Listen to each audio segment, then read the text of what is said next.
This video, we're going to be talking about MaXpeedingRods' newest coilover, the T7. We're going to compare it a little bit to the T6s. Is the extra couple bucks worth the T7s, or are you better off sticking and saving your money and putting it somewhere else? Stay tuned.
Alright guys, welcome back to the channel, and we got ourselves a set of MaXpeedingRods. Now these are the brand new coilovers that MaXpeedingRods offers. These are the T7s, also known as the SP2s, and these, compared to the previous generations, right, this is the third generation now, they have a few things that have been changed in order to improve the performance of the coilover. And with these improvements, there is obviously a bigger price tag to these as well. So I'm just going to go over the fit and finish, some of the changes on these T7 coilovers, and go over the differences between the past coilovers and these. And then you guys hopefully can make an educated decision which setup from MaXpeedingRods fits your budget the best. Alright, so these are my first impressions of the T7 coilovers, and I honestly gotta say, they look exactly like the T6 coilovers, except one part, and we'll get to that part here shortly. From the T6s, now these obviously have a gray colored paint scheme to them. Supposedly the springs are made of a higher spring rate, and we'll compare those here shortly, and they're made from a higher tensile strength. Now, the advertisement, I believe, is that these have a higher spring rate, but in a bit, we'll jump on the computer and we'll compare them side by side. The difference is they almost got this wrinkle black color effect on them, probably a powder coated wrinkle effect, which is actually pretty nice, and it's a mature design by MaXpeedingRods. Even the wrenches are carrying over that wrinkle paint design. Now, going into the back, pretty much all the parts are the same compared to the other styles for this generation Civic, although it may look like these things are actually painted or powder coated a little bit better than the previous ones. I've ran the first generation in the winter, and my purchase completely rusted and were seized after some time. But in this kit, I mean, everything is included. You got your rubber seals for the bottom of the perch and above the perch. The shocks and coilovers are 24-way adjustable, just like the previous ones. They do have this new knob that they introduced back with the T6s that makes it a little bit easier to adjust the dampening of the springs. And going into the front, springs and coilovers here, again, looks pretty stout. All the powder coating looks pretty good. I like the new design of these perches, just like the T6s. It makes it easier to adjust the spring height and the ride height of the car because it's just an easier grip. Sometimes these things break off, these edges break off, and then you have a hard time twisting these. I had no problems with the T6s, and I imagine these will be the same case. They upgraded the washers here compared to the original coilovers into these like nylon cushions here, so that is only going to help reduce movement of the spring and any noises.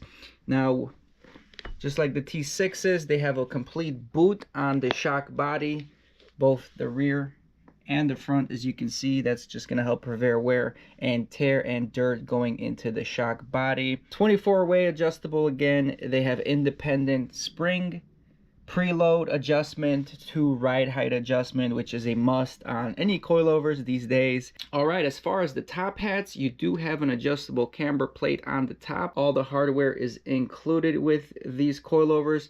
The only thing I've noticed is this cover right here. Prior to that, this is a step up. I'm not sure if you could tell, but there is a step to the camber adjustment where previously this was all machined flat and even. So I think they made this maybe in order to fit in the 8th gen Civic shock tower housing. I'm going to bring up the T6s, and the T6s don't have this indent right over here, as you can see, as these have this indent. So that's the only real big difference visually that I was able to see compared to the T6s. Everything else looks pretty good quality, pretty top notch. Nice powder coating all around. One disc that I still have with these shock mounts, clearly this hole is a straight even hole, but this is more like an oval, and this does give you some play for like camber adjustment. But if you're not taking this car to the shop and you're trying to align it yourself, this is just, I think this is a negative. In my opinion, this should have not been here, especially since we got the adjustable top hats where we can adjust camber from. And worst case worst, you can have an adjustable camber bolt. But having this oval shape, I think personally throws me off. There might be some performance and race benefits to it, but for street driving, street use, I'm not sure if I find any benefit to that hole being an oval, because it just increases the play from side to side. If you're mounting it, you may lose that consistency because there's no gauge here that says how far you have it tightened here. So other than that, I think it's a good set all around. You get a pretty decent bang for your buck. Now, obviously, don't compare these to your top name brand coilovers. I think my experiences with MaXpeedingRods was pretty good, although it seems like for me, I've had some issues with their shocks blowing out prematurely. Well, as long as they don't blow within the warranty period, that should be good. But my first set of their originals did blow out after about a year of street driving and winter driving. All right over here, you got the T6s and the T7s. Well, visually, I'll tell you, the springs on the T7s do look thicker. I'm pretty sure they are thicker, even though the color may be throwing me off a little bit. But let me know in the comments below. But they definitely look a little bit thicker, so there might be some higher spring rates. We'll again check on the website and compare them to the previous ones. But pretty much same kind of body on the bottom, same kind of purchase, same kind of shock body, same nylon adapters. And like I said, the difference here is in that top hat. Look at the difference in that top hat. The one on the left on the T7, a lot more denser, meatier compared to the one on the right. And again, like I mentioned, the camber adjustment actually is sitting inside the coilover camber hat, whereas on the T6s you can see it's just sticking out. So on the T6s I actually had some problems before, because if you install this coilover and don't move these camber bolts on the inner locks, this won't actually fit into the shock body. Whereas here now you can adjust the camber, and no matter where you place those bolts, it'll still mount up to the shock tower, to the shock body, and it won't interfere. So I think that's why on the T7s for the 8th gen Civic they did make an adjustment, which is a good sign. Good thing. You definitely want that company to be making improvements as the years go by with their products. So let's jump on the computer right now and just summarize these coilovers. Alright, so as you guys can see, there are 3 types of coilovers that MaXpeedingRods offers. You got your basic first generation coilovers that were offered in this gold and also a red color. I've rocked those. You got the SP1s or the T6s, and then now you got the SP2s or the T7s. And from the get-go, you see they're all twin tube design. They're all 24-way adjustable. Even though the first ones say there is no dampening adjustment, the one on the 8th gen Civic do have a dampening adjustment, so they all have dampening adjustments for the most part. As far as the valving system and dampening, it clearly goes from comfort and getting harsher and more harsher towards more aggressive track focused driving. In my opinion, even the first generation with a dampening somewhere in the middle, 12 to 15, it still felt quite hard and definitely not as comfortable as I imagined it to be. So, as you upgrade these, be prepared to face harsher rides on uneven roads. The dampening oil seems like they have been upgrading the dampening oil as well, and I'm not sure exactly what that entails, but it seems like they want to do a little bit better oil and viscosity, something that might be able to maybe even withstand better viscosity ratings in the winter. So that's something interesting. But yeah, spring rates again they don't name the specifics right here, but they go from softer to harder to even harder. All right, and the dampening surface. The first generation just had a black coating. At least the T6s and T7s are galvanized. The T6s and T7s also include a warning line when you're 30 millimeters by the end of the purge here. The springs, again, they're upgraded and they are stiffer. You can visibly see the differences between the thickness of the T6s and the T7s, as well as the higher spring rates. I just wish MaXpeedingRods upgraded their spring rates online, because as you can see online on their website, they are not the most accurate spring rate description. So they just gotta update that real quick so people know a little bit more about the specifications on these. And for the most part, the structures and the perches look a little bit different. The top hat looks a little bit different, but they all pretty much share the same kind of material and treatment used on the surface. Well, no matter what the internet says, I'm looking at the spring rates or the numbers that are listed on the springs. So the T6s, the last letter on that spring is an 7, and the last letter on this coilover spring is a 10. So I'm assuming this one's a 7K spring, this one's a 10K spring.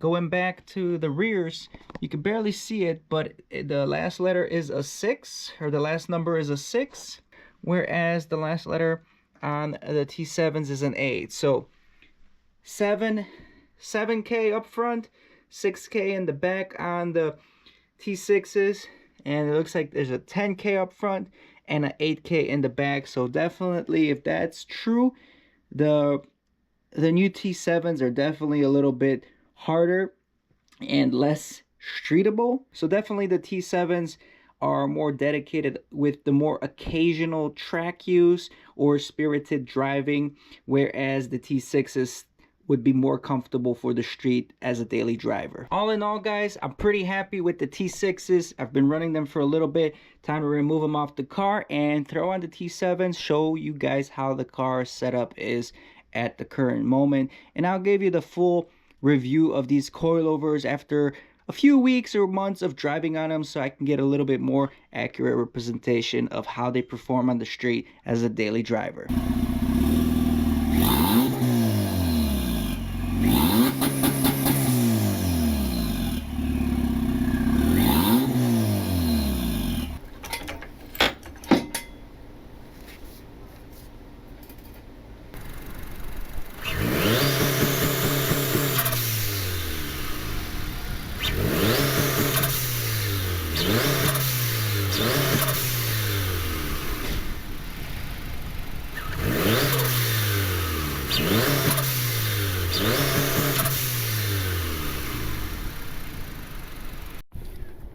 All right. The grand finale. We're still fine-tuning the adjustments here, but I did go lower than previously. As you guys can see, I'm kind of tucking from the front tire. The back has maybe like a 1-finger gap here. Again, MaXpeedingRods. I'm pretty happy with the coilovers.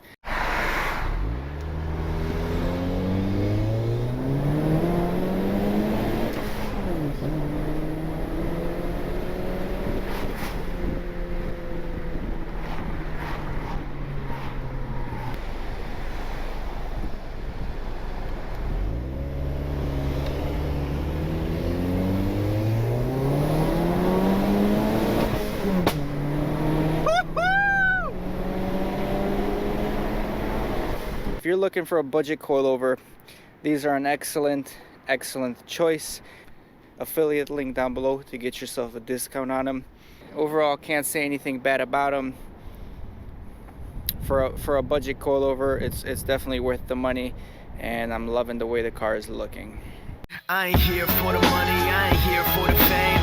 Though it might be nice to own a jet plane, I'ma do it all for you. Come along and see it's true, but the world is pretty cool.